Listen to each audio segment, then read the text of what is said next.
Buenas tardes, mi nombre es Ronald Angulo Zabaleta, soy procurador público del JNE, magíster en Derecho Penal, y el tema que hoy día me toca dictar es corrupción de funcionarios.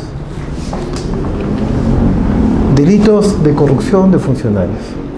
El día de hoy vamos a hacer una breve reseña de cómo es que se crea el sistema anticorrupción en el Perú, a razón de qué, en qué año y cuáles fueron las primeras medidas o reformas que se adoptaron para combatir la corrupción. Entonces, comencemos. Cuestiones previas. El sistema penal anticorrupción en el Perú, ¿Puedo tomar unas notas? eso está grabado, o sea, lo van a grabar. Ya. El sistema penal anticorrupción en el Perú se gesta en el año 2000, con la caída del régimen de Alberto Fujimori. No es que yo sea crítico a ese gobierno o que sea partidario de un partido político determinado, pero lamentablemente tengo que citar al expresidente Fujimori porque es a partir de esa fecha en que se comienzan a dar las reformas para poder combatir la corrupción de funcionarios. Ahora, eso no quiere decir que en los años anteriores no haya existido la corrupción. La corrupción es un mal que viene de los años remotos, pero no había una evidencia como los Vladivideos en la época de Fujimori. Ahí sí se pudo ver, visualizar los actos de corrupción. Antes no había eso, pues sabíamos nosotros, presumíamos que había un acto de corrupción, pero no podíamos probarlo, ¿no? Y en el derecho penal nosotros sabemos que para acreditar un hecho tiene que haber pruebas objetivas, no puede haber pruebas subjetivas, ¿no? Porque todos tienen el derecho a la presunción de inocencia y para acreditar el hecho, como vuelvo a repetir, hay que tener pruebas objetivas. Entonces, en el año 2000, con la caída de este régimen de Alberto Fujimori, el gobierno de transición democrático liderado por el doctor, que en paz descanse, Valentín Paniagua, trató de establecer ciertas reformas normativas para poder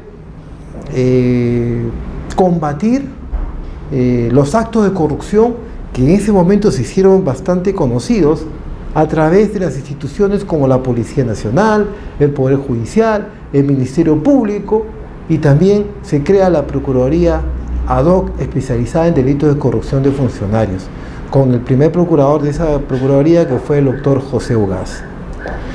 Estas reformas para combatir los actos de investigación referentes a la corrupción eran tres, ¿no? La primera buscaba un marco normativo, pero este marco normativo, ¿en qué se basaba? Lo que se quería era evitar que aquellas personas u organizaciones que se encontraban inmersas en un proceso de investigación por delito de corrupción de funcionarios puedan eludir la acción de la justicia, vale decir, que puedan salir libremente del país o puedan fugar al extranjero. Entonces se planteó una serie de medidas cautelares para poder evitar esa situación, como por ejemplo la prisión provisional. Y se estableció esa medida cautelar personal, porque recae sobre la persona, como un acto excepcional y en determinadas circunstancias. Esa fue la primera medida que se adoptó. La segunda fue desestructurar las organizaciones del poder. O sea, lo que se quiso fue romper, ¿no? Desarticular estas organizaciones de poder que tenían relación con los actos de corrupción. Y para ello se amplió las disposiciones premiales en contra de las personas que estaban investigadas por este delito de corrupción de funcionarios y también por las organizaciones que tenían que ver con este ilícito penal. Pero cuando hablamos de disposiciones premiales tenemos que referirnos al derecho premial. El derecho premial es una parte del derecho que no es un término muy apropiado porque el mismo derecho lo considera así, pero que tiene que ver con las compensaciones que se le dan a aquellas personas que hacen un acto noble, un acto de caridad. Entonces, ¿qué es lo que se buscaba con esto acá?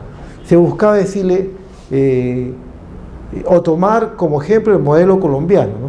Decirle, bueno, ya, porque hay un delito de corrupción de funcionario. Tú has sido detenido o tienes una responsabilidad en tales delitos. Nosotros te podemos ayudar para que te rebajen la pena, te vamos a compensar con disminuirte la pena, pero para ello necesito que tú me apoyes y me digas cuáles son los otros miembros de la red de corrupción, en qué consistía esa red de corrupción, cuáles fueron los actos que hicieron para que se cometa este delito en tal institución pública. Entonces, esto trató en el fondo de romper la barrera del silencio que generalmente se daba en todas las personas que estaban involucradas en este delito de corrupción de funcionarios, ¿no? Porque ellos simplemente se quedaban callados, no decían nada y ahí quedaba la cosa. Entonces ahora, con estas nuevas medidas de colaboración y compensación, simplemente podían ya ellos coadyuvar a la investigación y lógicamente que como premio o compensación recibían una pena menor. Y por último, se formuló la reinstitucionalización y especialización en los órganos de corrupción. Aquí hay que tener en cuenta dos cosas. Cuando hablamos de reinstitucionalización,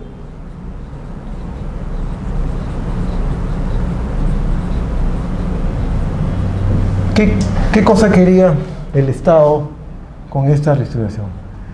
Lo que quería el Estado con esta reinstitucionalización era adoptar medidas a tal punto que pudieran devolverle a los órganos de persecución penal, que son el Ministerio Público y el Poder Judicial, la independencia y autonomía que necesitan estas instituciones para poder cumplir sus funciones correctamente.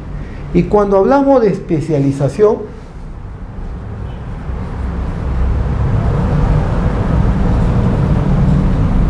lo que se buscaba era unidades especializadas.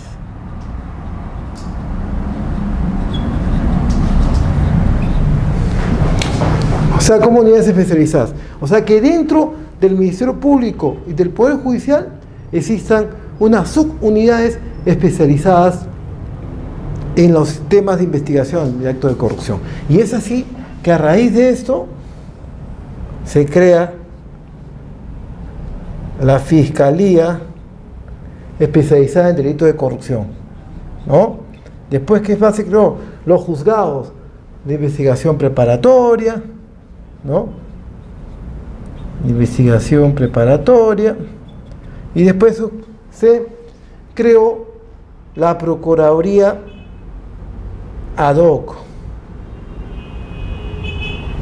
de corrupción, que tuvo un papel preponderante y determinante en la investigación de los actos de investigación. Claro, antes había la Procuraduría ad hoc, o sea, ad hoc quiere decir especial para un solo caso, ¿no? Y después ya esa Procuraduría ad hoc se convierte en una Procuraduría General para esos delitos de corrupción de funcionarios, ¿no? Porque ahora ya es la Procuraduría especializada en delitos de corrupción de funcionarios. Y por especialidad, si por ejemplo, yo que trabajo en el Jurado Nacional de Elecciones o el procurador que el Ministerio del Interior denuncia un delito de corrupción de funcionarios, simplemente comunica el hecho al fiscal y tanto el procurador del Ministerio del Interior como el que habla tendría que apartarse de la investigación y por especialidad entra a tallar ahí el procurador especializado en delitos de corrupción de funcionarios, porque la norma lo señala expresamente. ¿Dónde entallaría la ICORCOR, Institución de Asuntos de Corrupción de la Policía, que también tiene una entidad que... más que todo la policía vendría a ser un órgano de apoyo a, ¿cómo se llama?, a las procuradurías. ¿Sería cuál dentro de la especialización? Sí, dentro de la especialización. Sí. Dentro de las dos unidades especializadas. Pero,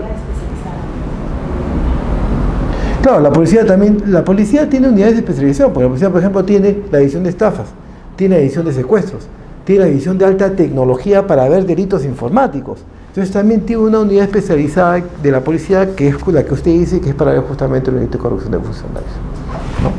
Entonces, es a raíz de estas de estas reformas en el gobierno transitorio que se consigue ya armar todo un conjunto de medidas e instituciones para lograr un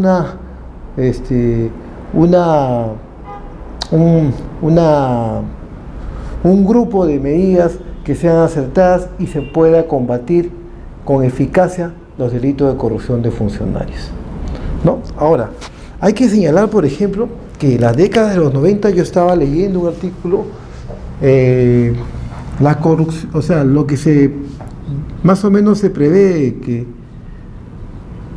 se gastó en actos de corrupción fueron 14 millones 87 dólares, 14 millones 0.87 dólares americanos. Esto es lo que se gastó más o menos. Y con esto, tranquilamente, con este monto de acá, se hubiese podido, este monto que representa más o menos el 50%, o representaba el 50% del presupuesto general de la República, de aquel entonces, la década de los 90, y representaba más o menos el 45% del Producto Bruto Interno del Perú.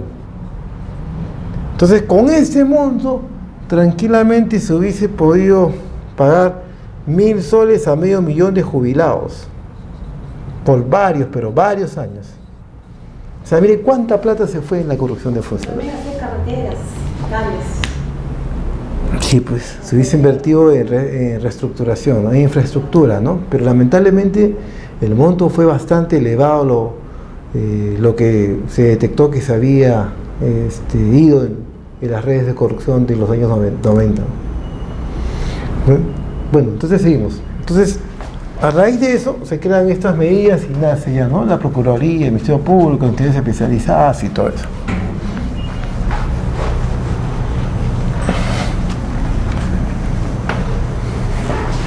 Seguimos.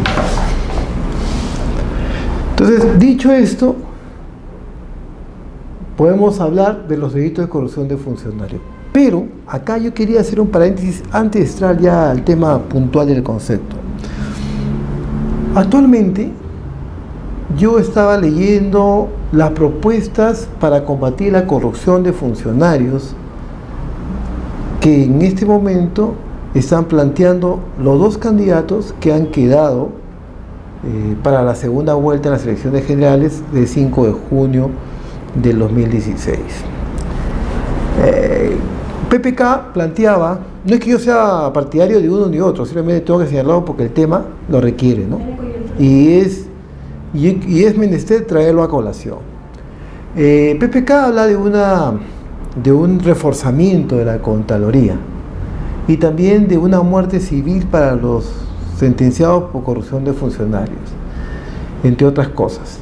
Keiko habla de un fortalecimiento de la Contraloría, habla de un fortalecimiento del Defensor del Pueblo, habla también de la creación de la Procuraduría General de la República, ¿no? Que sería un órgano totalmente autónomo del Poder Ejecutivo y que los procuradores que serían nombrados por el Procurador General de la República, o sea, los procuradores de especialidad, serían nombrados por el Consejo Nacional de la Magistratura. Entonces, volviendo al tema de la Procuraduría General de la República, yo debo reconocer que ese proyecto de crear la Procuraduría General de la República, yo tengo 18 años en la Procuraduría Pública, yo ingresé como abogado asistente, después fui procurador adjunto y ahora soy procurador público. Entonces, desde que yo ingresé al Estado, ¿no?, a la Procuraduría, ese proyecto se ha estado manejando desde hace tiempo, pero lamentablemente no se ha podido concretar. En la época de Alan García aparentemente ya se iba a concretar, pero no se logró porque tiene bastantes dificultades y el tema es bastante complejo también. Por ejemplo, ¿cuáles son las dificultades para implementar esta medida anticorrupción de la Procuraduría General de la República? Primero, que en la mayoría de los países el procurador es el fiscal de la nación, o sea que podría haber duplicidad de funciones. Segundo, que se necesita una infraestructura bastante, pero bastante gruesa para crear un organismo autónomo con todos los procuradores. Y tercero, por ejemplo, cada ministerio tiene un procurador, cada organismo autónomo tiene un procurador, las municipalidades tienen su procurador, los gobiernos regionales que son gobernaciones también tienen su procurador. Nosotros que estamos en la misma institución del jurado, cuando viene una demanda de obligación de dar su dinero, yo tengo que pedirle los antecedentes a la oficina de personal, por ejemplo, un caso de AFP, por cobro de supuestos pagos no acreditados de un trabajador, pagos previsionales. Entonces, para yo poder contestar la demanda, le envío un memorándum, porque la mano no me la va a dar. Yo tengo que decir, ¿sabes qué? Me llegó esta demanda, por favor necesito que me dé los antecedentes para yo poder contestar. Tengo un plazo de 5 días, porque es un proceso ejecutivo.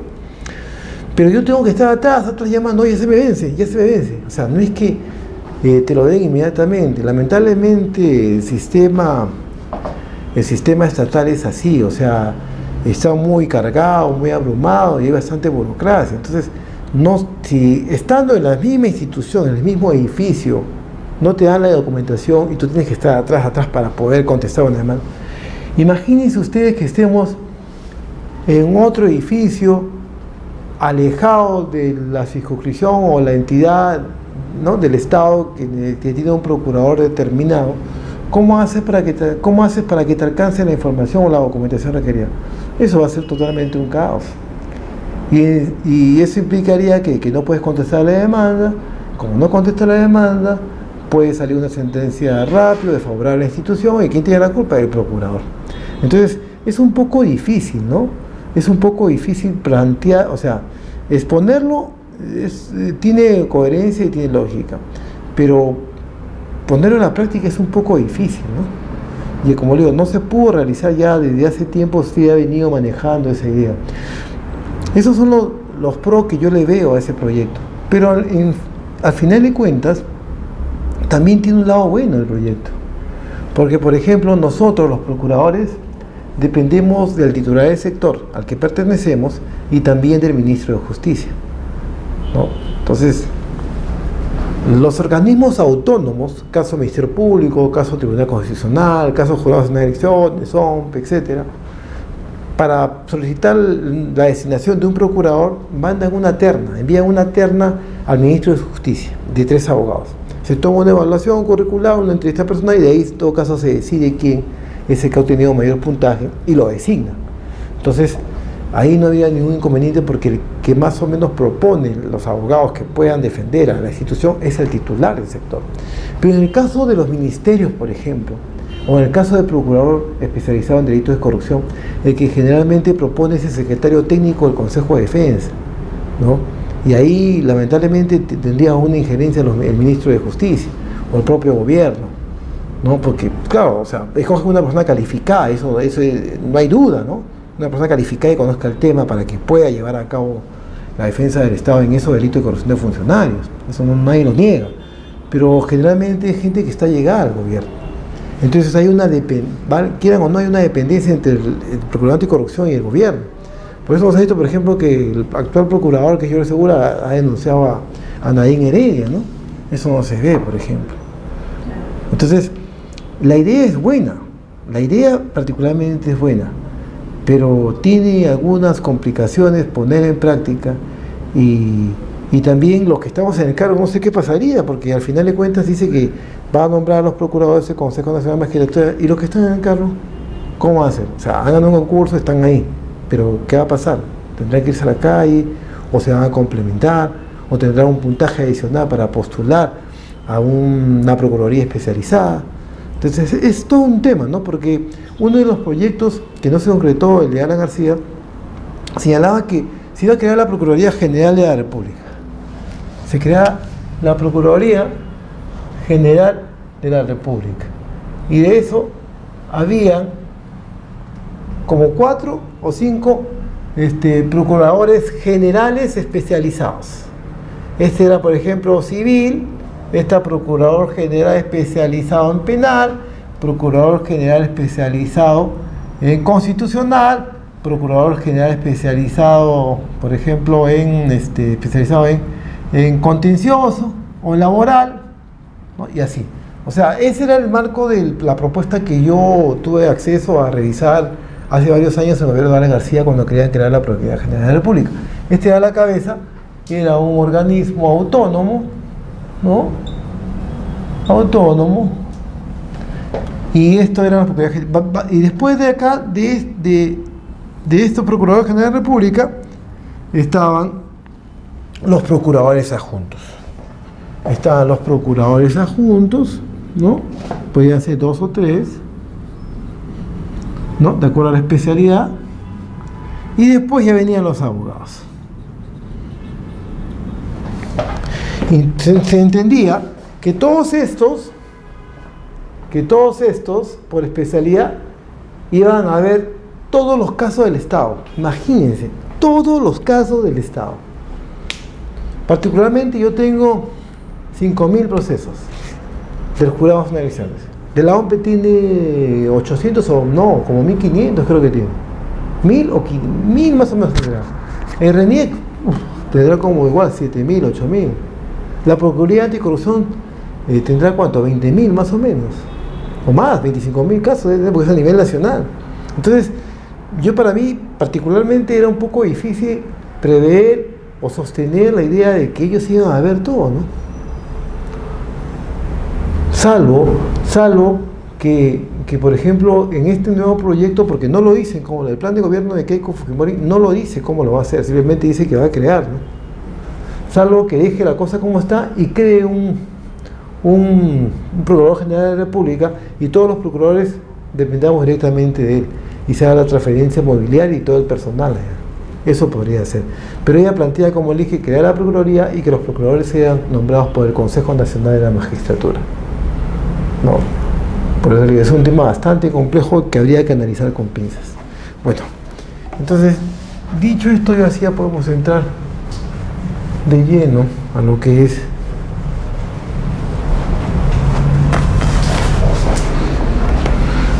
el concepto de corrupción de funcionarios. Antes de hablar sobre el concepto de corrupción, que es el tema que nos convoca, es preciso establecer algunos elementos que se dan o que concurren en el concepto de corrupción.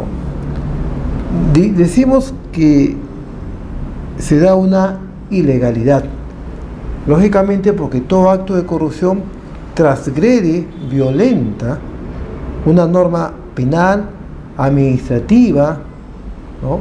O funcional.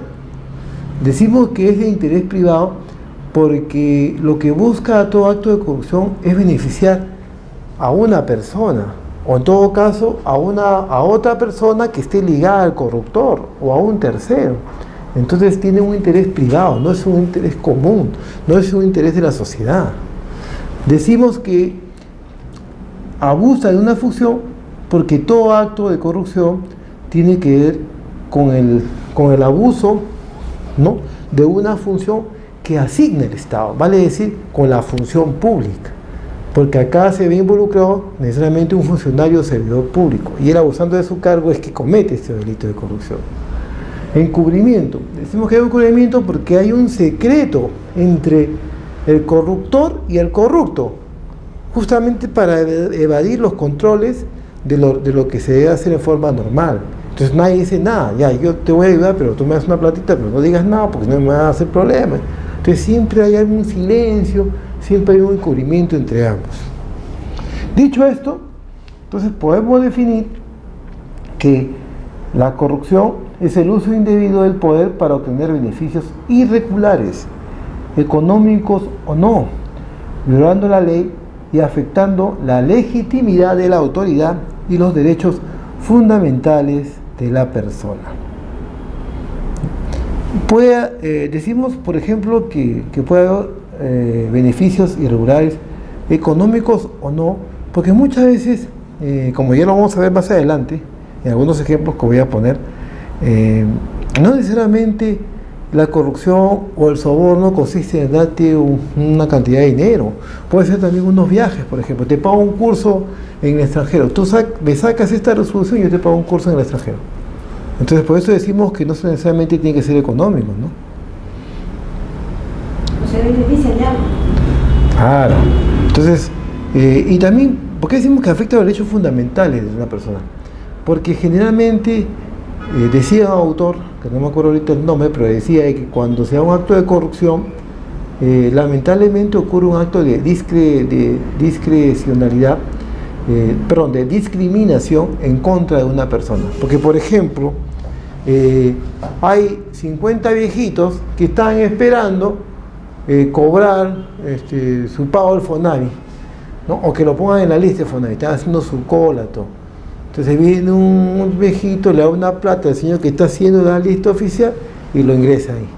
Entonces, ¿qué? Hay un acto de discriminación con los más viejitos. Ellos tienen los mismos derechos y prerrogativas que todos los fonavistas. ¿Por qué ellos, que están de las 7 de la mañana haciendo su cola, no lo vas a poner en la lista? Los estás discriminando, ¿no? En cambio, al otro, que ya te ha dado un estipendio, entonces lo estás favoreciendo. Entonces, afecta a los derechos fundamentales de la persona, ¿no? Delito de corrupción, breve diagnóstico de la corrupción en la administración de justicia en el Perú. Bueno, acá tenemos que hablar que podemos enfocar ese tema por su naturaleza, ¿no? Y por su grado de desarrollo. Por su naturaleza tenemos la corrupción política. Acá nos tenemos que referir necesariamente a aquellos servidores o funcionarios públicos que tienen la facultad de decisión. Más claro que el agua, nos estamos refiriendo a los ministros, congresistas, ¿no? Altos cargos que tienen facultad de decisión, cuando hablamos de corrupción política. Corrupción burocrática o administrativa. Acá estamos hablando, dentro de la administración, de un mando medio de servidores públicos. Pero la característica en esta corrupción burocrática o administrativa es que las personas que se ven involucradas en estos actos de corrupción no tienen poder de decisión como ocurría en la corrupción política. Está bien, usted me dice sí, pero entonces, ¿cuál es la corrupción burocrática o administrativa? Ya, no tienen poder de decisión, pero sí tienen que ver con la ejecución de los actos dentro de la administración pública y el trato con los ciudadanos. Entonces sí tiene vinculación con la administración pública. Y por su grado de desarrollo tenemos la corrupción individual o directa. En este caso es cuando los actos de corrupción y los responsables de estos actos de corrupción se pueden identificar directamente. ¿Por qué? Porque ellos actúan en forma individual, no están dentro de una red de corrupción. Un ejemplo concreto de, por ejemplo, una corrupción individual o directa es el soborno que se le da a un policía de tránsito. Lo puedes identificar directamente, porque no está dentro de una red de corrupción, ¿no? Corrupción sistemática o institucionalizada. Aquí ya sí es una corrupción más genérica, tiene que ver en todas las esferas de la red de corrupción. Hay una red que establece funciones entre todos sus componentes, ¿no? Y como ya esto se ha hecho grande, porque hay una red de corrupción, muchas veces las personas que se ven involucradas en este tema no saben diferenciar qué es lo correcto o qué es lo incorrecto, porque ya es una red, como vuelvo a decir, y por eso es difícil también identificar individualmente a quiénes son las personas que intervienen en este tipo de delito. Actores de la corrupción. Tenemos algunos órganos de decisión política y ejecutiva. Vuelvo a incidir, acá podemos, por ejemplo, ser los ministros, los congresistas, que tienen poder de decisión y por lo tanto podrían ejercer un ilícito penal de corrupción de funcionarios, ¿no? Puede ser cohecho, puede ser peculado, puede ser concusión o colusión. Algunos jueces y fiscales. ¿Cómo se ve la participación o la actuación de los jueces y fiscales en los actos de corrupción? Aquí se ve lógicamente con el acto de vender, por ejemplo, una resolución judicial, o vender, por ejemplo, una disposición fiscal. La decisión también a favor del... Claro, o sea, la decisión está plasmada en una resolución. Entonces, en la fiscalía, disposición, y en los jueces, resolución. ¿no? Entonces, por ejemplo, una resolución de archivamiento, hay una investigación abierta en un proceso penal y le dice, ya sabes que yo voy a sobreseer la causa, voy a archivarla, pero te va a costar tanto, ¿no? Entonces tú vas, le pagas y ellos venden prácticamente la resolución. O también se ve involucrada la corrupción a nivel de jueces y fiscales.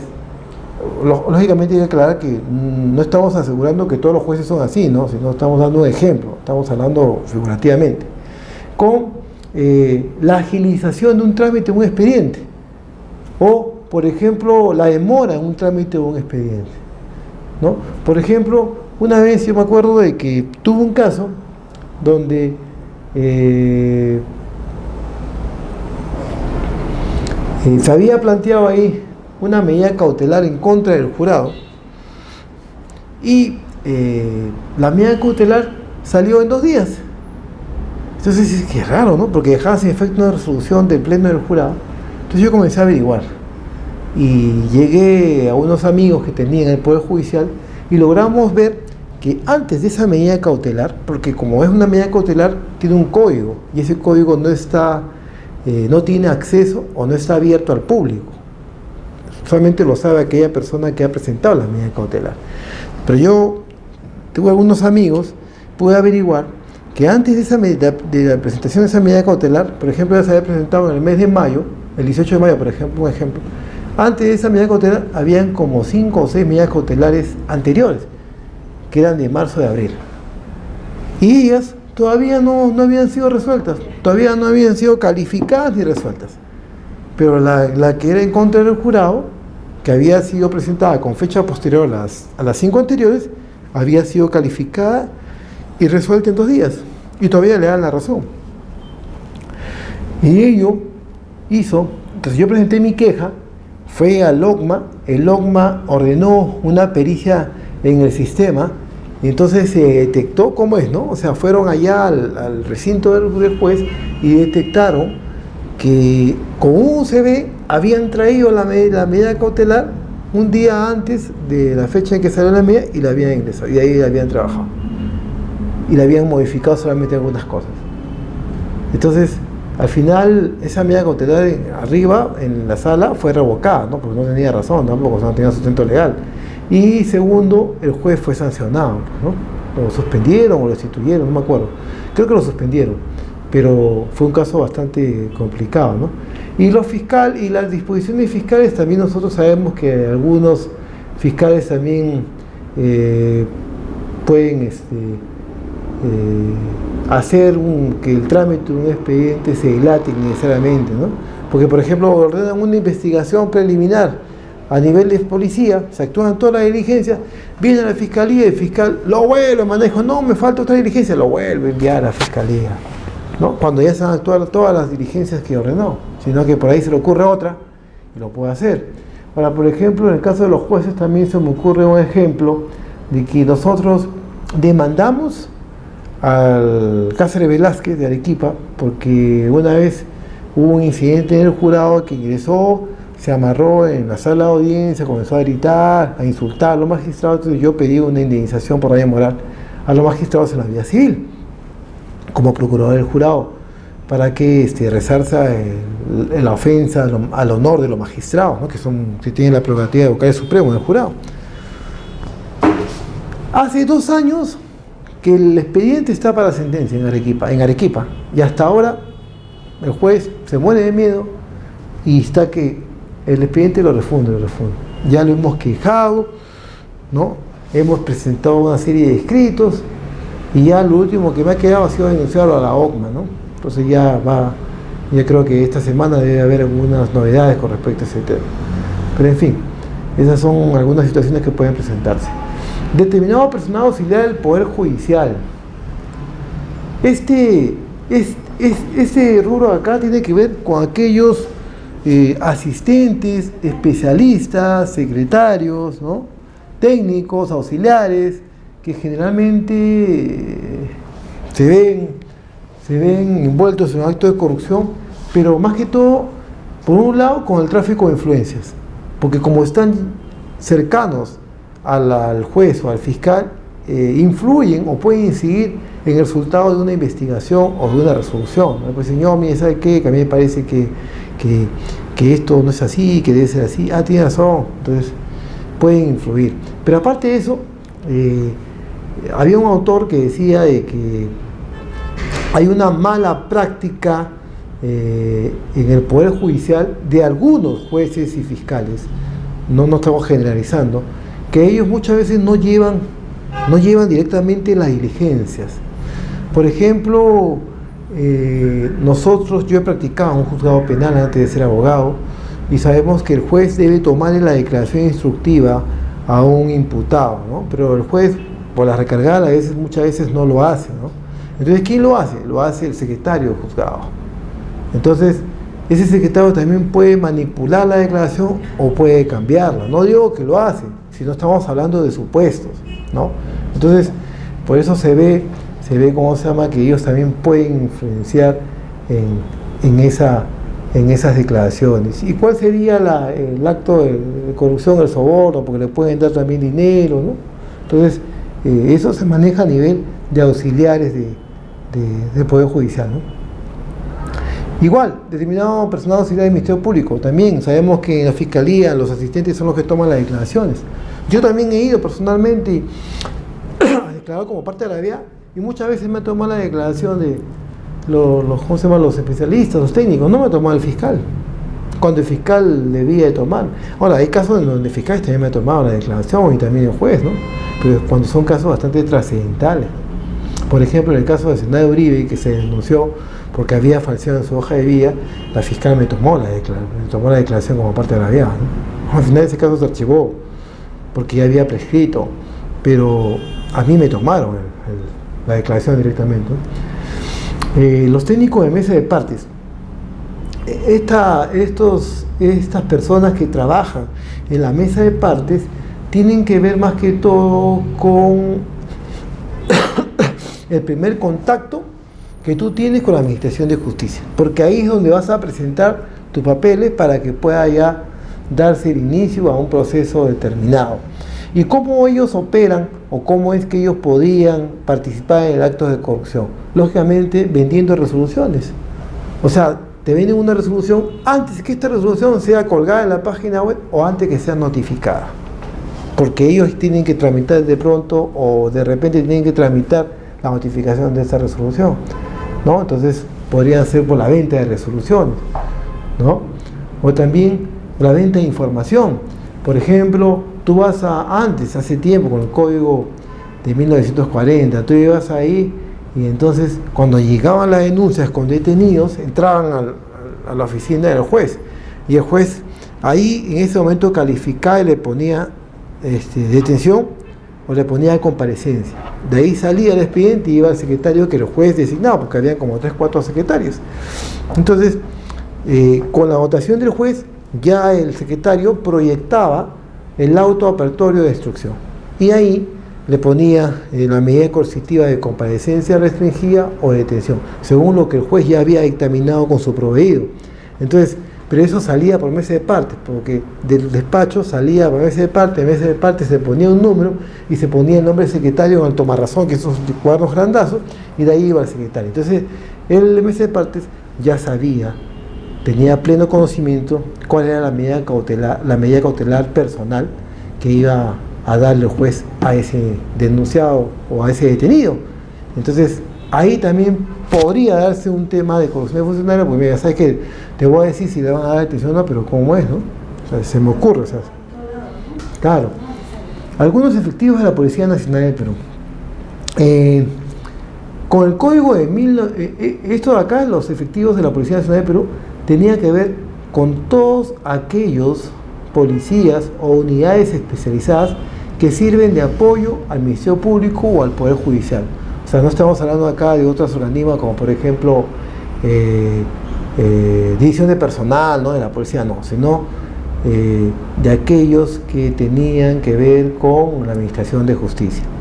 Entonces, con el Código de Procedimientos Penales de 1940, que todavía está vigente en Lima, pero ya en todos los distritos judiciales a nivel nacional ya se está aplicando el nuevo Código de Procedimientos Penales del 2004, era muy frecuente los actos de corrupción en la policía de determinados policías, no todos, siempre hay que aclarar que solamente era excepcionalmente de algunos policías, con el ocultamiento de pruebas o con la elaboración de los atestados, ¿no?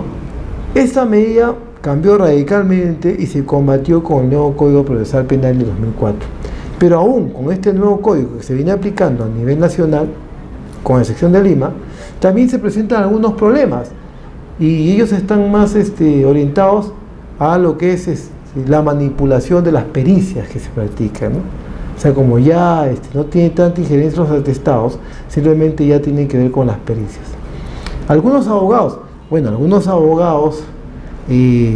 existe, de acuerdo a un estudio que se hizo de delitos de corrupción aquí en el Perú, existe abogados que tienen toda una infraestructura dedicada a captar magistrados del Poder Judicial, o sea, tratan de llegar a ellos, los invitan a almuerzos, a reuniones, se hacen sus amigos y después cuando tienen un caso ahí van y le dicen: oye, hermano, ¿cómo estás? ¿Sabes qué? Te he traído un insumo para este caso. Y le dan los puntos más trascendentales de la resolución que quiere que salga a su favor, o en todo caso le dan la resolución hecha, ¿no? Entonces se ha visto casos donde tú ves el alegato del abogado que es totalmente idéntico a la resolución que sale, o sea, los mismos argumentos toma y no meritúa o evalúa los argumentos de la otra parte. O sea, hay igualdad de armas y el juez tiene que valorar en forma conjunta las pruebas de ambas partes, ¿no?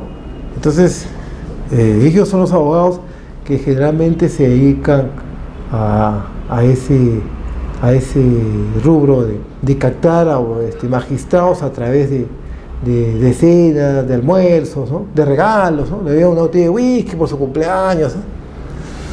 Y algunos litigantes, o sea, hay algunas partes también que están litigando, que no son abogados, pero están involucrados en un proceso, ya sea como demandante, demandado, agraviado o imputado, y ellos mismos ya son totalmente conchudos, disculpen la expresión, son conchudos, y le dicen: oye, hermano, ¿me puedes ayudar? ¿Cómo es, no?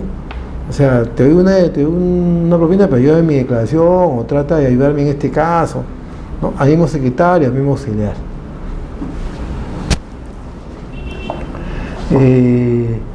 De todas maneras, antes de ver las técnicas de corrupción, debía señalar que, de acuerdo a un estudio que hizo el Poder Judicial en el 2001, las entidades más involucradas en los actos de corrupción en el 2001, de acuerdo a las estadísticas, eran en primer lugar la Policía Nacional, en segundo lugar las instituciones educativas, estamos hablando de colegios, y en tercer lugar el Poder Judicial. Claro, o sea, como a través de qué, de las UGELes para cambiarte de un lugar a otro, supongo yo, sino también para poder lograr una plaza para ingresar a tal colegio, para hacer un trámite regular y todo eso. Entonces, ¿cuáles son las técnicas de corrupción? Son los mecanismos centrales de corrupción puestos en práctica constantemente por los actores. Estos mecanismos pueden ser coimas, o sea, cuando le dices: ¿sabes qué? Sácame un expediente, hermano, toma, le das dinero. Lobbies, hay gente que vive eso. En Estados Unidos es legal el lobby. O sea, vas y no litigas, solamente vas y como conoces a los magistrados, vas y sabes que mira, es un pariente, y logra conseguir una sentencia favorable, ¿no? Acá podríamos encuadrarlo dentro de lo que es el tráfico de influencias, ¿no? Si queremos darle una connotación penal. Intercambio de favores: oye, hermano, mira, que ayúdame con esto, yo te puedo ayudar, ¿no? O sea, tú ayúdame con este caso y yo te ayudo en un trámite que tú tengas en tal sitio, ¿no? Algo así, ¿no? Elaboración de borradores de dictámenes, lo que yo decía, que le da el insumo y resoluciones. Manejo arbitrario de asignación de expedientes. Les voy a contar en ese tema. Yo tenía arbitrario en este último tema. Yo estudié la maestría en la vida real, una maestría en Derecho Penal. Había un colega que le gustaba la labor jurisdiccional y postuló. ganó el concurso y lo nombraron juez penal. Y al final lo destituyeron porque el sistema penal de expedientes es aleatorio. ¿Qué cosa quiere decir esto? Que tú ingresas al sistema una denuncia, ¿no? Y el sistema automáticamente te va a votar a qué juzgado va ese expediente, va a ser asignado. Antes no, antes por ejemplo estaba de turno tal juzgado, entonces tú lo ingresabas y sabía que se iba a ir a ese juzgado, ¿no? Entonces, ¿qué hacías? Anteriormente tú esperabas que esté de turno un abogado, un amigo, un juez amigo, y entonces le ingresabas justamente en esa semana para que él te ayude. Ahora ya no, como es aleatorio, entonces no sabes a qué juzgado va a caer. Y ahí vas a tener que hacer tu seguimiento, presentar tus escritos, entrevistarte con el juez y plantear la teoría del caso, tu defensa. Entonces, este amigo al final fue destituido, lo sancionaron porque decían de que había todos los casos más delicados de lo que era tráfico de drogas o lo que era delitos de bandas organizadas que se dedicaban a robo, ¿no? Habían sido derivados a su juzgado. Y él decía, pero señores, a mí ¿cómo van a decir que yo tengo responsabilidad en este tema si yo no manejo el sistema aleatorio? O sea, es un sistema aleatorio. Yo no puedo decir, ¿sabes qué? Yo quiero que esto me lo dé a mí. Si cayó en mi juzgado, cayó, por suerte o por desgracia, pero yo no he tenido injerencia en ese tema. Si el sistema es aleatorio. Pero a pesar de ello, lo sancionaron y lo destituyeron. Fueron al Consejo Nacional de Magistratura y lo sancionaron. El bien jurídico protegido en los delitos contra la administración pública. En la doctrina existen 3 posiciones respecto al bien jurídico protegido en esta clase de delitos. La primera dice que tiene que ver con la probidad, dignidad, integridad, rectitud y lealtad del funcionario público. O sea, este tema o ese aspecto más que todo tiene que ver con el aspecto subjetivo, porque tiene que ver con las características que debe reunir un funcionario público, un funcionario o servidor público que trabaja en la administración pública. Y la segunda sería la actuación de los funcionarios públicos respecto de las normas de carácter social y del rol que cumplen. Acá tendría que ver con los funcionarios que no cumplen con las normas establecidas en su institución para el trabajo que realizan. Por ejemplo, me dicen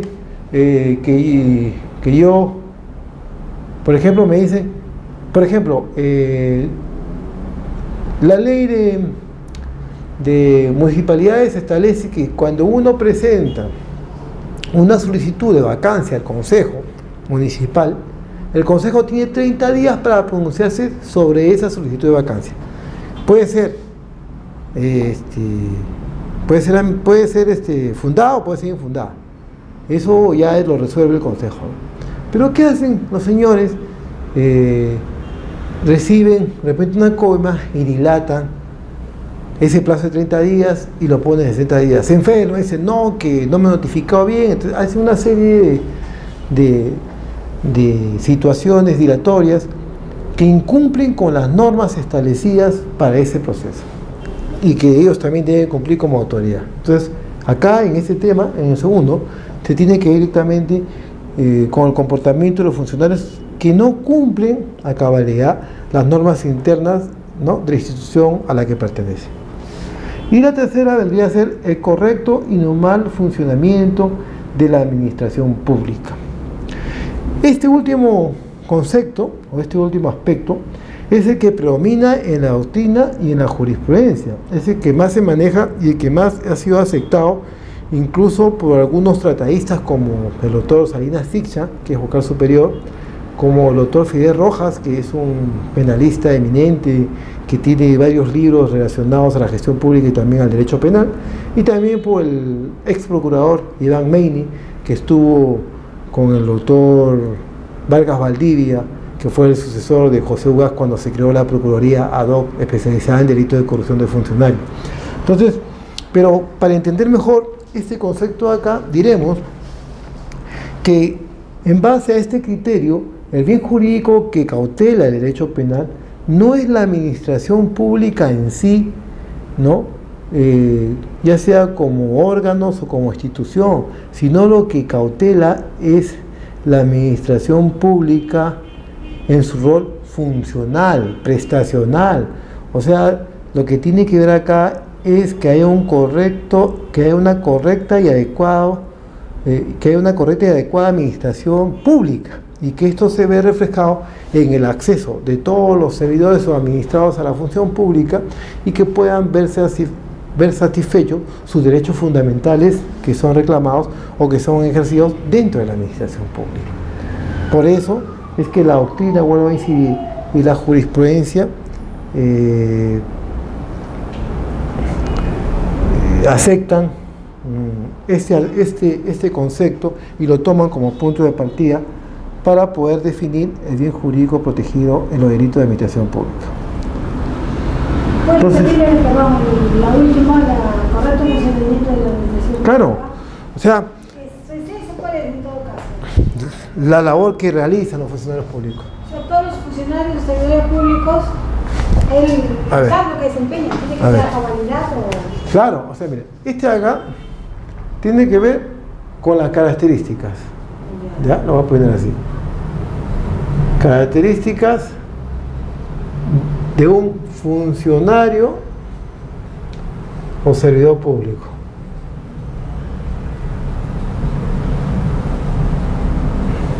¿No? O sea, el funcionario o servidor público tiene que tener integridad, rectitud, dignidad, probidad. ¿Correcto? No puede ser cualquier persona, tiene que reunir esos valores, más que todo subjetivo. El acá, entonces, tiene que ver con los funcionarios y servidores que no cumplen las normas. O sea, sus funciones, sus cargos. Las normas establecidas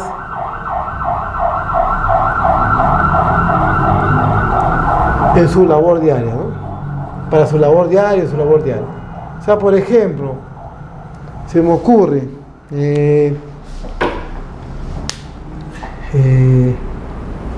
un expediente llega al juzgado de elección especial y me dice de que la norma señala que yo debo elevar ese expediente, si se está en apelación, en 3 días.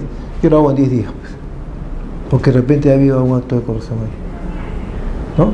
O sea, son normas internas que ellos deben de cumplir, ¿no? Por ejemplo, tengo que atender de 8 a 1 de la tarde y de 2 a 5. Yo a las 11 cierro mi puerta, no atiendo a nadie, pues.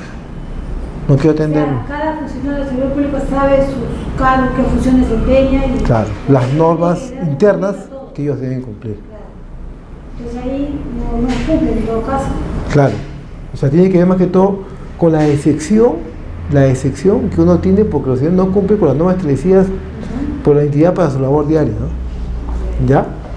Y el tercero tendría que ver con la administración pública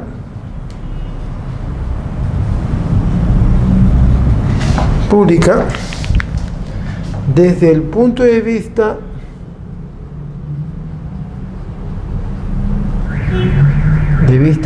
funcional.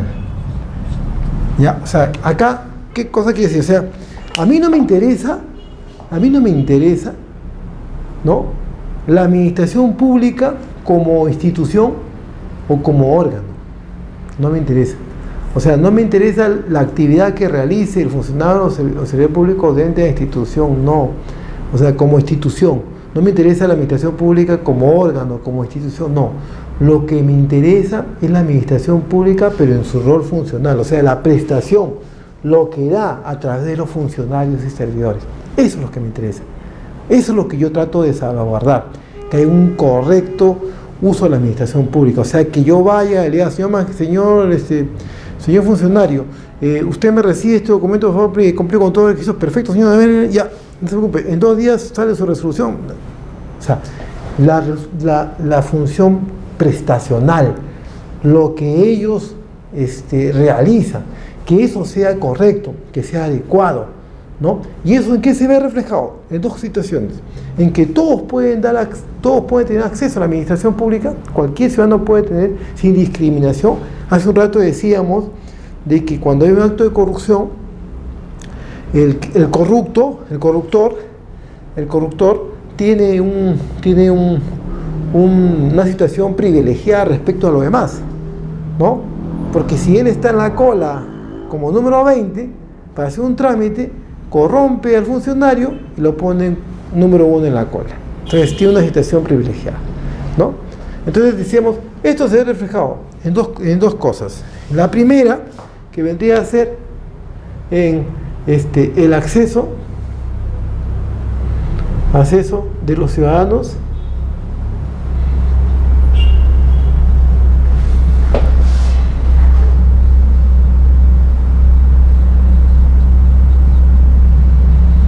a la administración, y el segundo, ¿no?, el respeto de sus derechos fundamentales.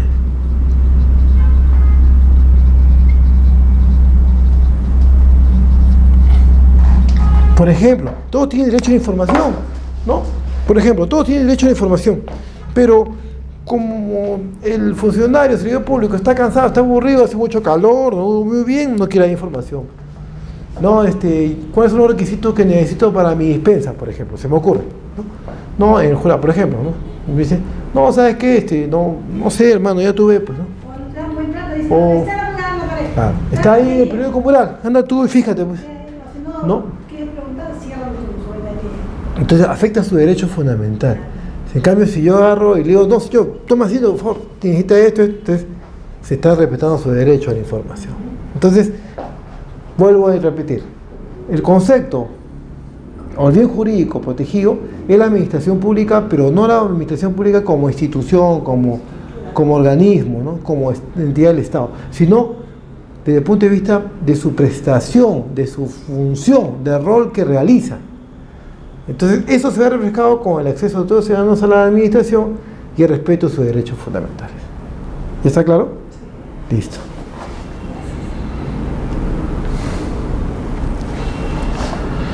¿Quiénes son los titulares de este bien jurídico penalmente tutelado? O sea, ¿qué personas o qué organismos se le tendrían como agraviados en estos delitos de corrupción de funcionarios?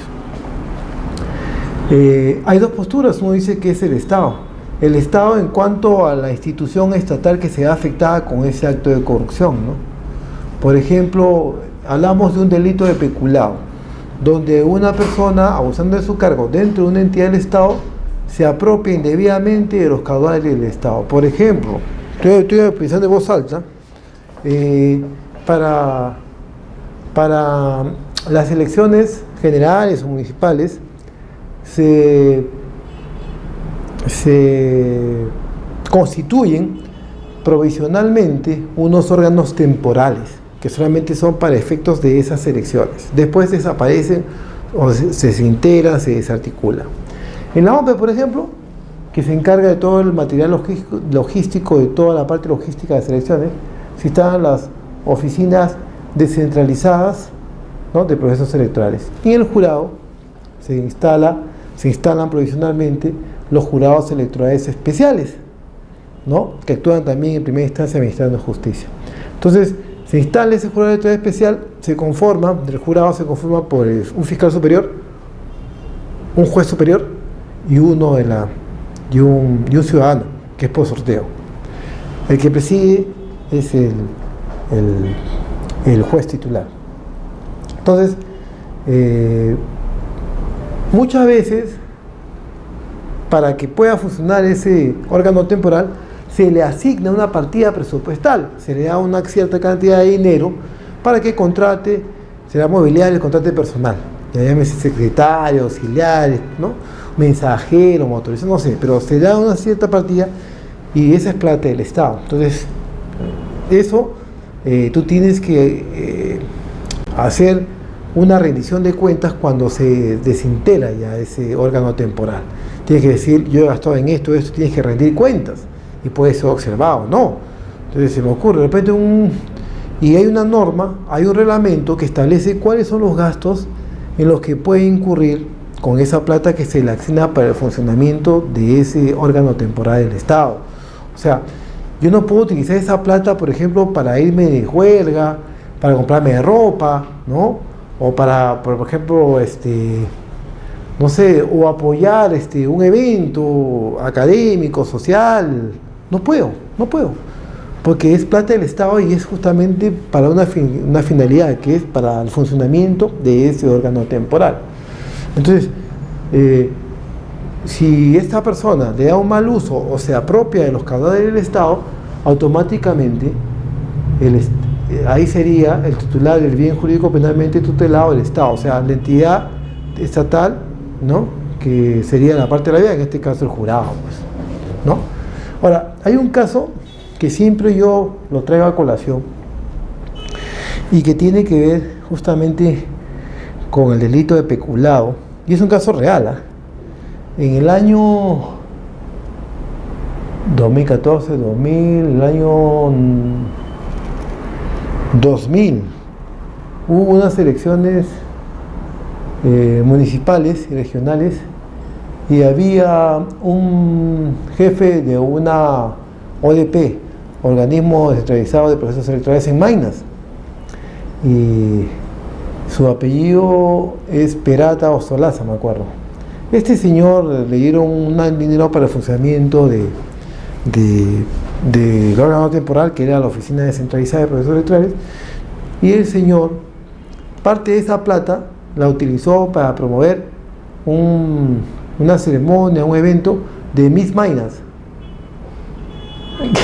Y entonces nosotros no sabemos nada como procuradores, y nos llega una comunicación de una persona diciendo: señor, este señor está malgastando, está aprovechándose del dinero del Estado en cosas que no tienen nada que ver con el Estado. Y nos da la tarjeta, una tarjeta de invitación para ese evento, donde decía auspiciadores, Coca-Cola, PX, y decía Oficina Descentralizada de Procesos Electorales. O sea, más claro que el agua, ¿no? Entonces se le denunció todo por delito de peculado y tuvo precio, pues salió, ¿no? Entonces ahí hay un delito de peculado, y ahí el agraviado era el Estado, era la OMPE, porque la OMPE participó en ese evento y fue la que... El dinero que entrega el Estado para determinada cosa tiene que ser necesariamente para lo que se ha designado. Claro, no puedes utilizarlo por eso. Si no puede, un buen tiempo, sucede algo... Tienes que devolverlo. Tienes que devolverlo. Se devuelve ese dinero al Estado. Sí. Pero no invertirlo o gastarlo en otra cosa que no sea... No. Que fue la plata del Estado no la puedes tú gastar o malgastar en un rubro o en otros conceptos que no sean los establecidos para los cuales te dieron ese dinero. Si no lo gastas, tienes que devolverlo, si no te van a denunciar. Es más, les voy a contar un caso que es cierto. No voy a entrar en detalles porque la persona que fue sentenciada es un amigo mío. Esta persona conformaba un comité de CAFAE en una entidad del Estado, y entonces tenía que generar ingresos para el CAFAE, y como estaba encargado de un área de archivo, tenía bastante material que era en desuso, o sea, había expedientes o documentos que ya estaban en desuso, no se servían, ¿no? Entonces él propuso al comité que una forma de ingreso para el CAFAE de esa entidad del Estado sería, en todo caso, ese material que no se usa, venderlo, pues son papeles en desuso. Y entonces el CAFAE aceptó, pero no se formalizó la propuesta, o sea, no hubo un acta donde decían todos los miembros del CAFAE acordamos esto. Entonces se realizó la venta de ese papel, que era documentos de hace 20 años, libros viejos que no servían, no tenían nada que hacer, y también ordenó un poco su archivo, y después fue denunciado por delito de peculado, porque él no podría disponer de un bien del Estado y tampoco podía disponer del dinero que era la venta de ese bien del Estado. fue sentenciado todo y al final le dieron una pena suspendida, pero tuvo que renunciar y todo, ¿no? O sea, el Estado es bien delicado. Así sea un lapicero o así sea un plumón, tú no puedes llevártelo. Incinerar, ¿no? Hacer una acta, un grupo de personas. Pero es todo un trámite, porque hay un comité de altas y bajas de los muebles, entonces es un tema bastante complicado. Sí, un trámite, pero se tiene que hacer porque es un cosa del Estado y como dicen no hay que darle mal uso o buena intención todo, pero no vale eso, pero... No, pero lamentablemente todos los bienes del Estado tienen que están inventariados, o sea, tú no puedes apropiarte de un lapicero, ni una mota, nada, todo tienes que devolverlo, si no tienes que devolverlo, porque siempre va a salir algo y te pueden denunciar. Ha habido personas, inclusive de rendición de cuentas, que compraban, por ejemplo, medicina, y esa medicina, que era 10 soles, 20 soles, no estaba consignada dentro de la relación de los gastos que tú podías efectuar con dinero que te habían dado para que funcione el jurado de autoridad especial, por ejemplo. Y yo decía, no, pues estoy enfermo. Sí, pues hermano, pero lamentablemente la directiva no dice eso. Entonces, cuando rendía cuenta, contabilidad le decía, señor, su rendición de cuentas ha sido observada. Estos gastos no están contemplados dentro de la directiva tal. Entonces, usted tiene que devolverle el dinero. No, pero mira, siento, no lo devolvía, nosotros hemos denunciado hasta por 10, 20 soles. Entonces, cuando es el Estado es un tema bastante delicado, o sea, ahí tú tienes que tener bastante cuidado y coger con pinza los gastos, porque tú no puedes gastar la plata del Estado en otros conceptos o otros rubros que no se han sido establecidos en la directiva o en el presupuesto que te han asignado. Y los titulares, otros señalan que los titulares son los ciudadanos, en cuanto afecten al ciudadano, ¿no? O a la colectividad, ¿no? Ahora, del concepto de funcionario público. Aquí me voy a detener un poquito, porque el Código Penal no da una definición específica del funcionario público. El Código Penal simplemente señala quiénes estarían comprendidos, ¿no? Y acá está. Pero debemos, por ejemplo, señalar que cada área o cada parte del derecho le da una connotación o una definición distinta al funcionario público, ¿no?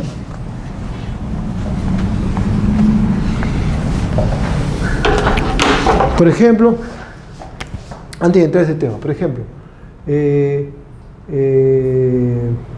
la Constitución, artículo 40, la Ley de Procedimiento Administrativo, Ley de Procedimiento Administrativo, artículo 2. Ellos, por ejemplo, le dan una connotación diferente a los funcionarios públicos, ¿no? Ellos hablan de aquellos que tienen aquellos cargos políticos o de confianza. Es funcionario público.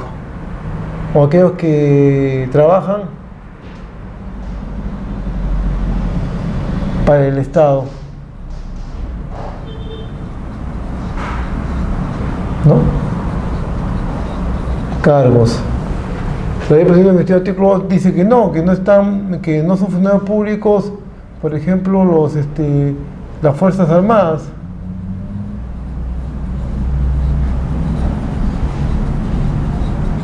No son. ¿No? La policía, ¿sí? La policía, ¿no? ¿Cómo lo ponen dentro de la administración pública? Carrera administrativa. Era carrera administrativa, pues. Era carrera administrativa. Entonces dice que no, por ejemplo. Entonces, cada parte o cada rama del derecho le da un significado distinto al funcionario público, ¿no? La ley de sistema de control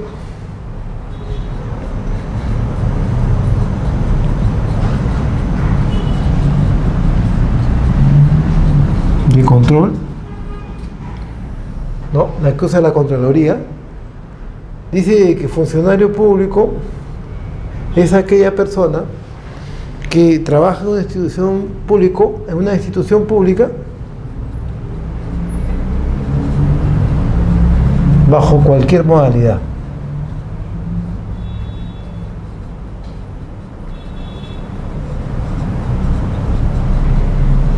Entonces acá antes había los locadores, ¿no? Los locadores, ¿no? Ahora están los CAS, ¿no? Los 728. Entonces, por ejemplo, la Contraloría decía, para efecto de los informes de control, porque ellos generalmente hacen informes de control de determinadas áreas, ¿no? Por ejemplo, hacen arqueos inopinados a las entidades, a las áreas de tesorería, por ejemplo, y ven un acto de corrupción, entonces ellos hacen un informe, lo pasan al procurador, el procurador denuncia, o también lo pueden enviar a la misma Contraloría, la Contraloría también tiene su procurador y también lo puede denunciar. Entonces, antes de que salga lo de CAS en el 2008, antes de que salga el decreto legislativo 1067, si no me equivoco, de CAS, esto fue en el 2008, ¿no? Existían los locadores, que eran los que prestaban servicio, pero no estaban dentro de planilla, porque el funcionario público puede ser designado, ya sea por designación, o sea, ¿cómo se elige o se nombra un funcionario público, ¿no? El funcionario público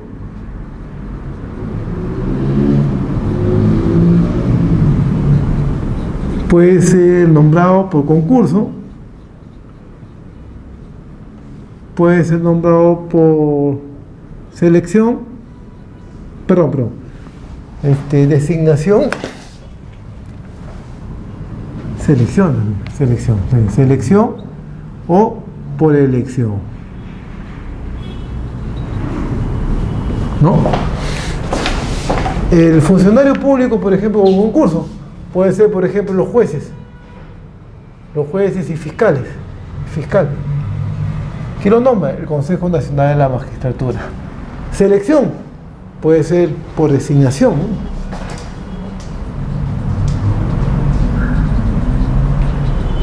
Por ejemplo, los procuradores son designados, o pueden designar a un asesor de la alta dirección del Ministerio de Economía, de selección. Yo escojo entre varios que tienen todo el perfil y los selecciono, los designo con una resolución, ¿no? Generalmente eso tiene que ver con los cargos de confianza, ¿no? Y elección, o sea, elección que popular, pues, o sea, los alcaldes, los regidores, los gobernadores, los congresistas también, ¿no? Muchos alcaldes decían, no, que yo soy elegido por voluntad popular, yo no puedo ser vacado. Un momentito, señor, ¿quién dice que no? ¿Quién dice que no? Los cargos más bien de elección son temporales y están sujetos a ser cuestionados, porque hay, ¿cómo se llama la ley de revocatoria de autoridades? Cuando no cumplen con la función de vía y hacen un referéndum, no una consulta popular, y puede ser revocado. Entonces, esta es la forma. Entonces, para sacarle la vuelta al sistema laboral, los locadores como no había plazas en el Estado, porque tenían que entrar por concurso público, por selección o elección, se contrató personas bajo la modalidad del contrato de locación de servicios, y los contratos decían de que los trabajadores no tenían vínculo laboral con la empresa, simplemente tenían un contrato de naturaleza civil. Pero estos locadores prácticamente cumplían la labor permanente de un trabajador estable del Estado, o inclusive en algunas ocasiones cumplían una labor mayor a un funcionario del Estado. Marcaban tarjetas, tenían fotocheck, pero su contrato decía locación de servicios. ¿Quién cancelaba sus pagos? ¿No? El Estado, ellos presentaban un recibo de honorarios, pero marcaban tarjetas, tenían fotocheck, ¿no? Entonces, cuando no le renovaban el contrato, ellos iban al Poder Judicial y instalaban una acción de pago de beneficios sociales, despido arbitrario, ¿no? Y otros conceptos. Y ya el Poder Judicial, a través de una jurisprudencia en la vía laboral, zanjó el tema y dijo que todos los locadores tenían derecho a sus beneficios sociales, porque se aplicaba el famoso principio de la primacía de la realidad, que debe anteponerse los hechos ante los documentos escritos. Si bien es cierto, ellos tenían un contrato civil donde decía, de naturaleza civil, decían que no tenía vínculo laboral, que se regía por las normas del Código Civil, ¿no? Que la prestación no era personal. Sin embargo, los hechos decían otra cosa, porque ellos venían a las 8, marcaban tarjeta como empleado, era una labor permanente, había subordinación porque le mandaban memos, le mandaban oficios, le encargaban informes, ellos elaboraban un informe o le decían, habían correos electrónicos, decían, ¿sabes qué? Quiero el trabajo para mañana. Entonces se había acreditado una serie de situaciones que probaban la subordinación, la contraprestación, ¿no? Entonces, al final ese tema se zanjó y esto viene siendo ya un precedente vinculante, y aquel locador que demanda, lógicamente, obtiene una sentencia favorable. Para sacarle la vuelta a esta situación, porque por ejemplo, en el año 2000, con la caída del régimen de Alberto Fujimori, cambian al jefe de la OMP, que era José Portillo Cambi, y entra el doctor Tosta Solevilla. Y entonces Solevilla logra una ley en el Congreso que estableció un despido con una renuncia con incentivos en la OMP, y se fue todo el personal en la OMP, se cambió a todo el personal y vino nueva gente, porque decían de que habían perdido la credibilidad de esa gente que estaba con Portillo por la reelección de Fujimori, que habían participado y habían colaborado. Entonces todas las personas que salieron se interpusieron una demanda. Nosotros también hemos procurado, en ese tiempo éramos procuradores de la OMP, demandaron pago de beneficios sociales, despido arbitrario, y hay gente que cobró como 240.000 soles, 300.000 soles, ¿eh? Y de todos los que salieron, que eran como 100 y tanto, solamente había como 30 o 40 que eran estables, después todos eran locadores. Entonces, frente a esta situación, que no solamente se dio en la OMP, sino se dio en casi todos los ministerios y casi en todas las entidades del Estado, se creó el CAS, Contrato Administrativo de Servicios, que trata de darle una regulación laboral a las personas que no han ingresado por concurso público. Pero ya con esto ya se trata de sacar el tema para que puedan reclamar judicialmente el pago de beneficios sociales, ¿no? Entonces, el funcionario público puede entrar por concurso, selección y elección, ¿no?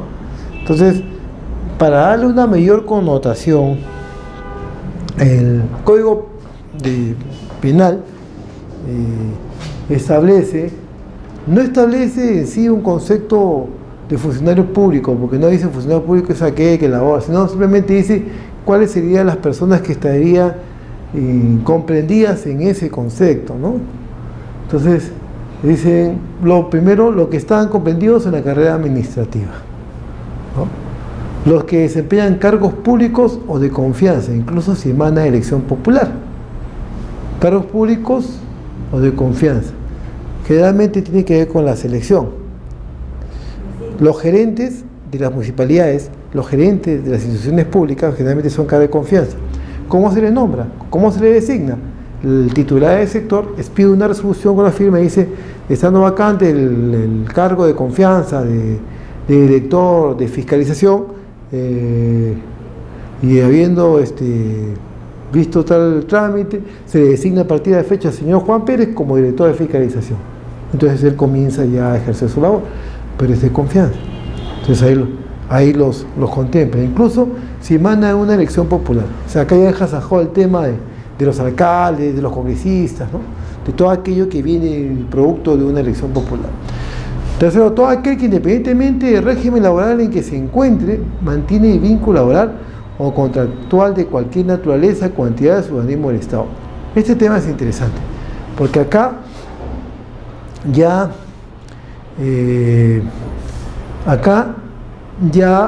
involucra a cualquier vínculo laboral o vínculo contractual, dice, que tengan con el Estado. O sea, puede ser un locador, porque todavía hay locadores, ¿eh?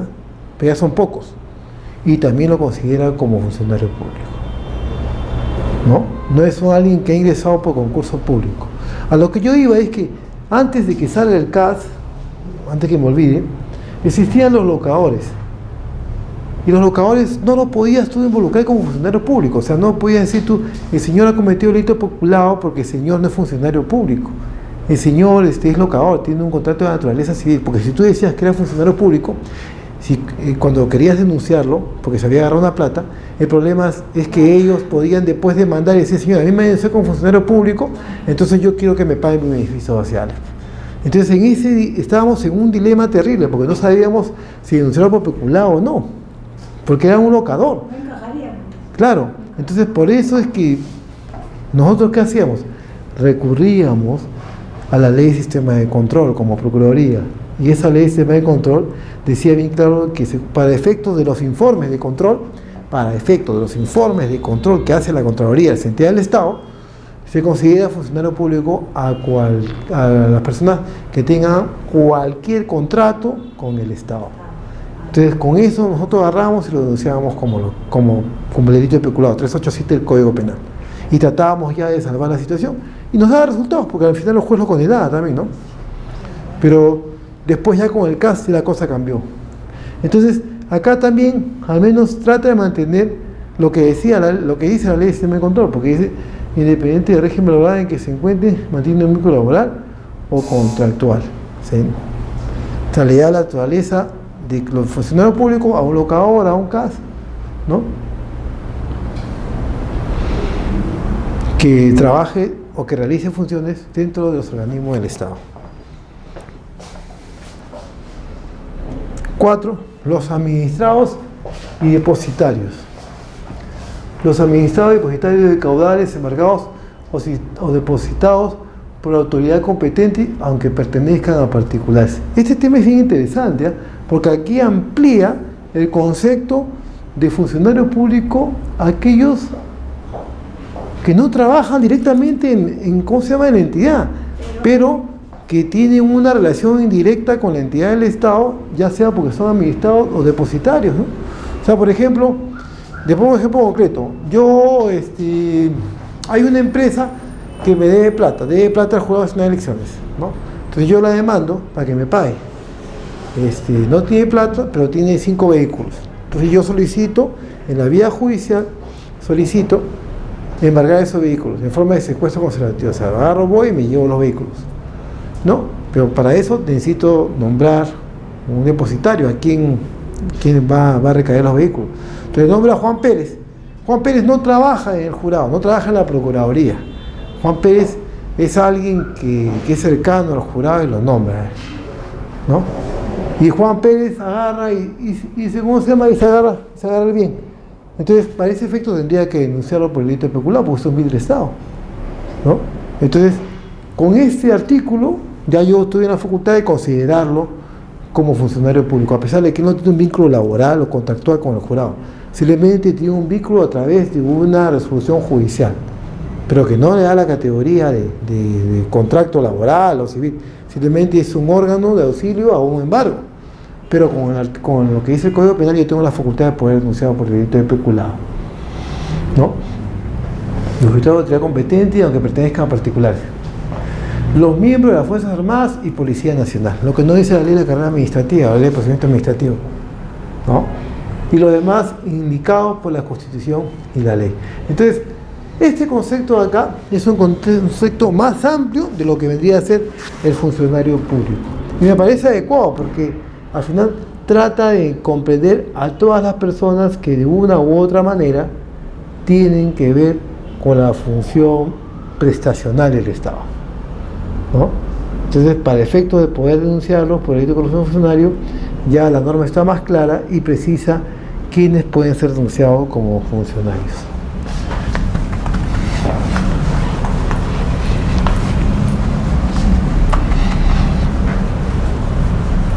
Ahora, dicho esto, con respecto al tema del funcionario público, pongamos algunos ejemplos para ver si se ha captado o no el concepto de funcionario público. Primer ejemplo.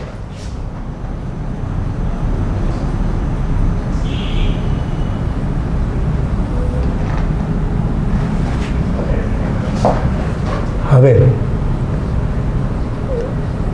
año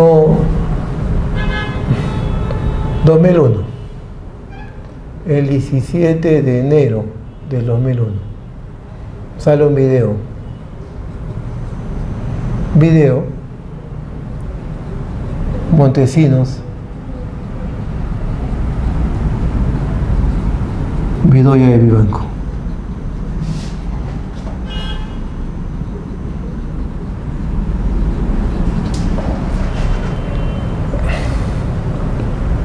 Montesinos le entrega a Bedoya Vivanco $25.000. ¿Para qué? Para su campaña, para postular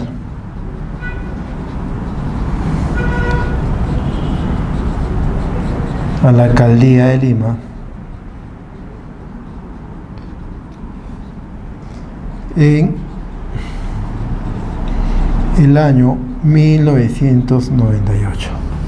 La pregunta del $1.000.000: ¿se le puede considerar a Bedoya Vivanco como funcionario público? En el año 2001, el 17 de enero de 2001, para ser más exacto, salió a la luz un Vladivideo, donde Montesinos le entrega en la salita del CIN. Montesinos se desempeñaba como asesor 2 de la alta dirección del CIN. Le entrega la suma de $25.000, ¿no?, de los fondos del CIN a Bedoya Vivanco, ¿no?, para que sean utilizados en la campaña de su postulación a la alcaldía de Lima en el año 1998. Entonces, si aplicamos el concepto de funcionario público, podemos considerar a Bedoya Vivanco como funcionario público. Como postulaba a la alcaldía de Lima, era un particular. Claro.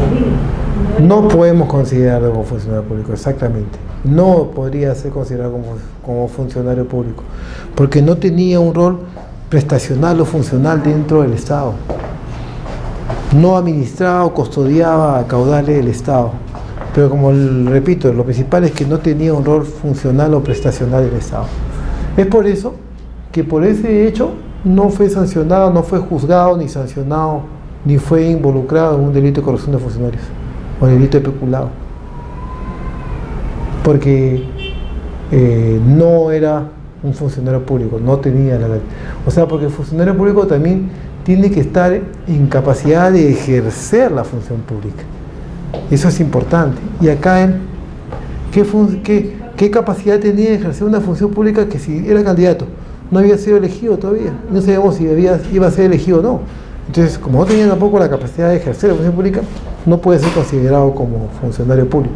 Y por eso, como vuelvo a repetir, no se le procesó, no se le investigó, ni mucho menos se sancionó por este hecho como funcionario público, por un delito de corrupción de funcionario. Primer ejemplo.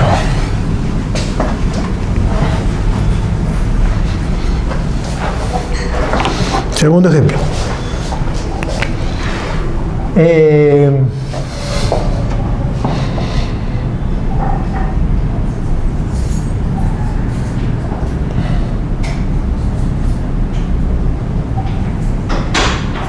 Ya. Por ejemplo, Montesinos y Bedoya, ¿no?, le entrega $25.000, ¿no?, campaña electoral.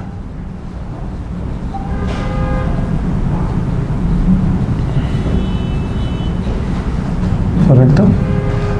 Ya. La pregunta es, ¿Montesinos puede ser considerado como funcionario público?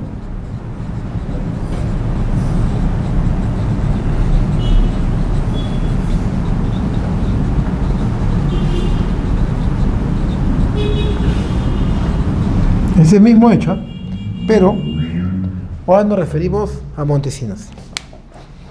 Ese video del 17 de enero del 2001, ¿no? Ya. Es el mismo ejemplo que hemos visto hace un rato, hace un momentito, pero con la diferencia de que ahora nos referimos a Montesinos, ¿no? El primer ejemplo era Bedoya Vivanco en ese acto. ¿Puede ser considerado como funcionario público? señalado de que no, con la participación de usted y del que está hablando, de que no tenía la capacidad para ejercer una función pública, ¿no? Y aparte de no tenía un rol funcional o prestacional dentro de la administración pública. En consecuencia, no es considerado como funcionario público y no fue juzgado ni procesado por ese hecho. Ahora, Montesinos, aquí vamos a darle algunos matices para que puedan ubicarse. Montesinos acá era asesor 2 de servicio del SIN, del Servicio Nacional de Inteligencia, ¿correcto?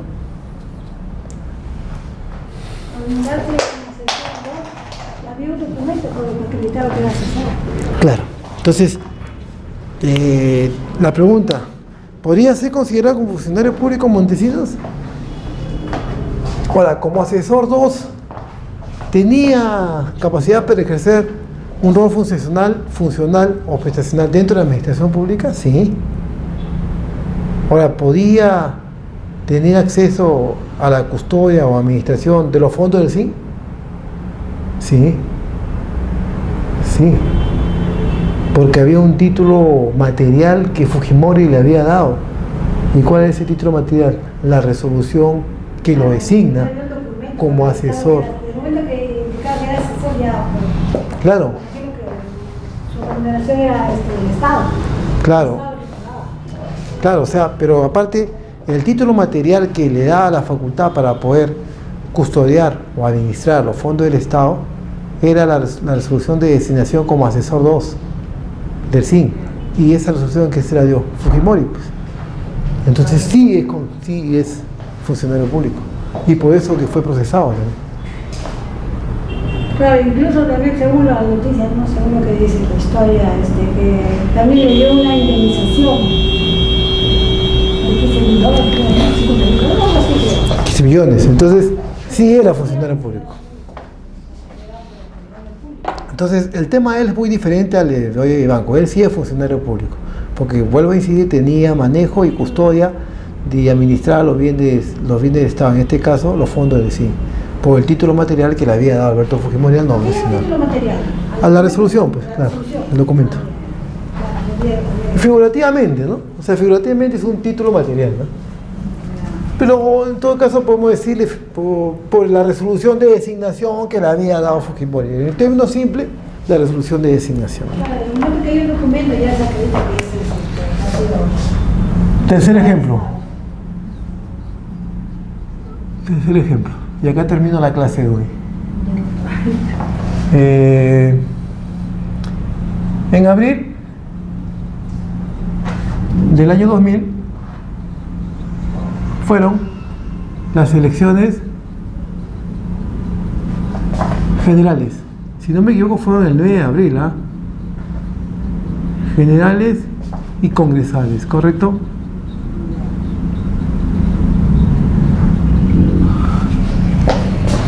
En mayo del 2000 se reúne Montesinos con Alberto Curi.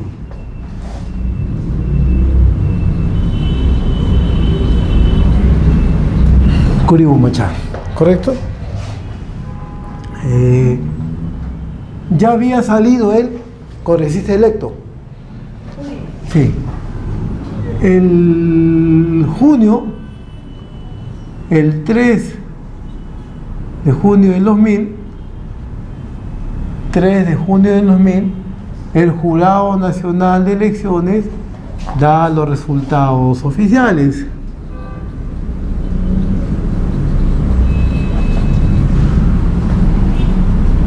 ¿Correcto? Y el 28 de julio del 2000 asume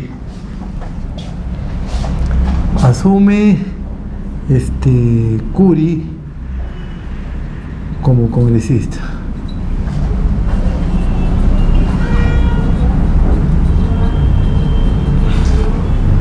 Montesinos en mayo de 2000 le entrega dinero $10.000 creo que entregó, ¿no?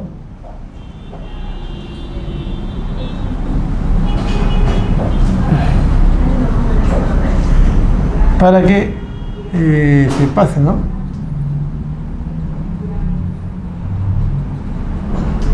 A las filas del fujimorismo. Ya. A ver, vamos a ubicarnos en espacio y tiempo. El 9 de abril de 2000 se llevaron a cabo las elecciones generales y congresales. Entonces, se nombró a un presidente y se nombró a unos congresistas. Dentro de los congresistas que habían sido aparentemente electos, porque el jurado todavía no entregaba las credenciales, estaba Alberto Curi Bobachar. Pero un mes después, en mayo, Montesinos se reúne con Alberto Curi y le dice: hermano, ¿sabes qué? Te voy a dar una plata para que te pases a la fila del fujimorismo, lo que comúnmente conocemos como el tránsfuga, ¿no? El primer video que salió de Curi con Montesinos y que lo sacó Popio Olivera, ¿no? En junio del 2000, o sea, un mes después, el jurado decide dar los resultados oficiales y lógicamente lo nombra a Curi como congresista, o sea, lo da como electo congresista a Alberto Curi Bobachar. El 28 de julio asume Curi ¿no? como congresista. El reglamento del Congreso, si no me acuerdo, el artículo 47 del Congreso señala de que el congresista asume funciones desde que se instala el gobierno, el Congreso, desde el 28 de julio, hasta que se instala el otro Congreso.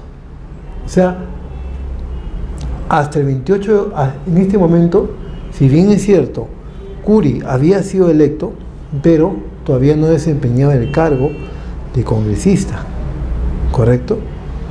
O sea, no. O sea que ya había dado los resultados oficiales. Los resultados oficiales todavía lo da después. O sea, acá se reúne en mayo.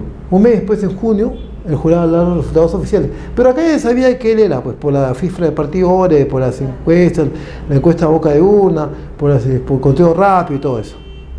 Entonces, Curi asume acá, porque el Congreso señala bien claro de que los congresistas asumen desde el momento que se instala hasta el término del gobierno, ¿no? del Congreso y la asunción del otro Congreso.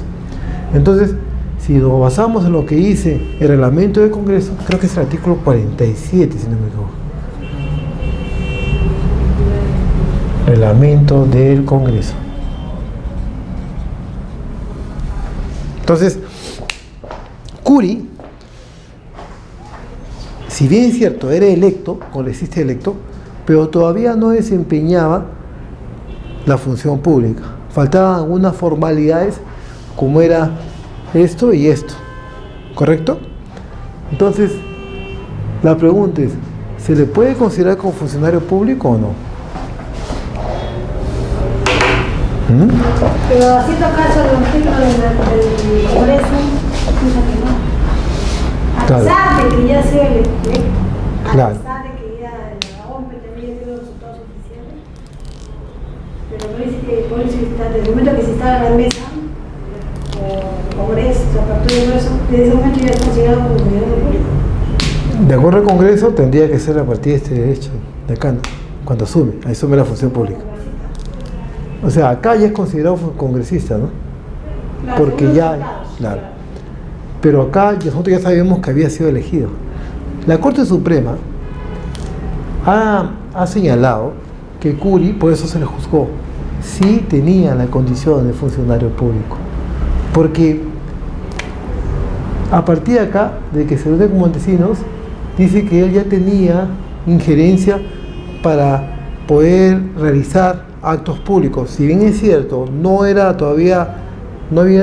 sido proclamado, pero ya era un congresista electo. En consecuencia, él tenía facultad para poder más adelante ejercer una función pública.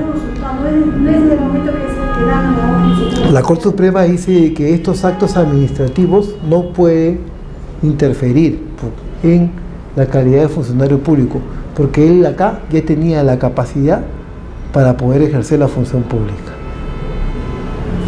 Y dice que sí, es funcionario público y por eso lo condena, y por eso estuvo preso. Y que estos actos administrativos, ¿no?, del artículo 47, reglamento y esto de acá, no merma su responsabilidad. Claro, y por eso es que lo sanciona. Y por eso es que lo condena. Porque él tenía la capacidad de poder ejercer una función pública. O sea, él está en capacidad de ejercer función pública, que no la hizo acá, la hizo después, pero sí puede ejercerla. Si cometen algún ilícito con respecto a las funciones funcionales, tiene que ser necesariamente con en todo caso, hay un ente del Estado, en todo caso debería ser funcionario. Si el concursista está electo. Los de ahorita que están ahorita electos. Supuestamente electos, pero tampoco no hay nada oficial. De acuerdo a lo que ha zanjado la Corte Suprema, sí. Serían considerados como funcionarios públicos porque están en la capacidad de poder ejercer función pública. No es que ejerzan ahora, pero sí tienen la capacidad de poder ejercerla más adelante. Claro. Pero, o sea, el asunto es que estas son, dice, formalidades administrativas que no interfieren en su capacidad que él tiene para poder ejercer la función pública. Está bien, ahorita no la ejerce, pero tiene la capacidad, o sea, él está en condición de poder ejercerla ya. Entonces, la Suprema toma como punto de partida esa condición, esa facultad que él tiene para poder ejercer la función pública. ¿Sí? Bueno, entonces con esto acabamos la clase de hoy. Les agradezco. Y ya, la otra clase, veremos pues los delitos de peculado, creo, y concusión.